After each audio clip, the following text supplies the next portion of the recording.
কালি বিয়লি 5 বজাত ধুবুৰী জিলা ক্ৰীড়া সন্থাৰ ঝগৰাপাৰ ষ্টেডিয়ামৰ অসম ক্ৰিকেট সন্থাৰ দ্বাৰা অনুমোদিত ক্ৰিকেট পেভিলিয়নৰ আধাৰশিলাৰ শুভ উদ্বোধন কৰে অসম ক্ৰিকেট সন্থাৰ সভাপতি তৰংগ গগৈ আৰু সম্পাদক ত্ৰিদীপ কৌৰে। এই উপলক্ষে আয়োজন কৰা এক অনুষ্ঠানত অসম ক্ৰিকেট সন্থাৰ উপসভাপতি ৰাজদীপ ওজা, যুটীয়া সম্পাদক ৰাজেন্দ্ৰ সিং, কোষাধ্যক্ষ চিৰঞ্জিত লাংথাছাকে ধৰি অসম ক্ৰিকেট সন্থাৰ অন্যান্য বিষয়ববীয়াসকল উপস্থিত থাকে। আজিৰ অনুষ্ঠানটো ধুবুৰী জিলা ক্ৰীড়া সন্থাৰ কাৰ্যকৰী সভাপতি অমল কুমাৰ সাহা, ধুবুৰী পৌৰসভাৰ পৰৱৰ্তী ডক্টৰ দেৱময় চান্নাল, ভাৰতীয় এ টিমৰ প্ৰাক্তন খেলুৱৈ জাভেদ জামনকে ধৰি জিলা ক্ৰীড়া সন্থাৰ অন্যান্য কৰ্মকৰ্তাসকল আৰু খেলুৱৈসকল অনুষ্ঠানটোত উপস্থিত থাকে।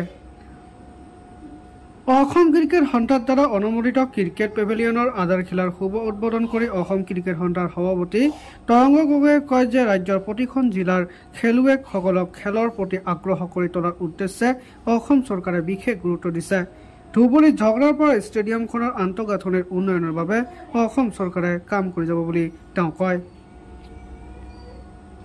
ক্ৰিকেট সন্থাৰ সম্পাদক তথা সকলো এপেক্স বডিৰ সদস্যৰ সৈতে আজি ধুবুৰী জিলা ক্ৰীড়া সন্থাৰ যি স্পৰ্টছ গ্ৰাউণ্ড তাত আমি অসম ক্ৰিকেট সন্থাৰ যোগেদি এটা পেভিলিয়ন নিৰ্মাণ কৰা হৈছিল। তাৰ আজি কাম সম্পূৰ্ণ হ'ল আৰু আমি আজি এইটো ৰাইজৰ কাৰণে তথা প্লেয়াৰৰ কাৰণে আমি আজি শুশ্ৰূষা কৰি অপেনিং কৰিলোঁ।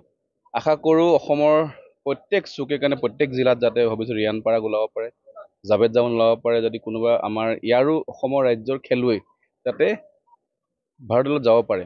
প্ৰত্যেক জিলাত আমি খেল প্ৰমোট কৰাৰ কাৰণে অসম ক্ৰিকেট সন্থাই প্ৰত্যেক জিলাত আমি ইনফ্ৰাষ্ট্ৰাকচাৰ ডেভেলপ কৰিছোঁ। আৰু তাৰো এটা উদাহৰণ যিধৰণে ডিব্ৰুগড়, তিনিচুকীয়া, শিৱসাগৰ, উজনি অসমৰ জেগাত কাম হয়, নগাঁৱত বনি আছে, ধুবুৰীটো আজি আমি আপোনালোকৰ সন্মুখত অপেনিং কৰিছোঁ। আশা কৰোঁ আগন্তুক সময়ত প্ৰত্যেক জিলাত যাতে আমি এছিয়াৰ পৰা এনেধৰণে আমি ইনফ্ৰাষ্ট্ৰাকচাৰ দিব পাৰোঁ।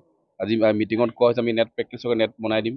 এতিয়া আমি গ্ৰাউণ্ডখন চাবলৈ গৈ আছোঁ, যাতে ভাল গ্ৰাউণ্ড হয় প্ৰত্যেক জিলাত, যাতে প্ৰত্যেক জিলাৰ পৰা ভাল ক্ৰিকেটাৰ ওলায়, যাতে আমি অসম টীমটো শক্তিশালী হ'ব পাৰে। আৰু অসমৰ পৰা আকৌ কওঁ যে ভৱিষ্যত ৰিয়ান পৰাগ অকল এজন নহয় 10জন ওলাব লাগে, ভাল খেলুৱৈ ওলাব, যাতে আমি অসমৰ গৌৰৱ হিচাপে ভাৰতীয় দলত আমি ভৱিষ্যতে অসমীয়া খেলুৱৈ দেখা পাওঁ বা অসমৰ খেলুৱৈক দেখা পাওঁ।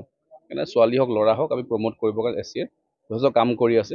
গুৱাহাটীতো খেল হয়ে, গুৱাহাটীৰ লগতে অন্য জিলাবিলাকত আমি প্ৰমোট কৰিছোঁ। তাৰে আজি উন্মোচন কৰিব আহিছোঁ।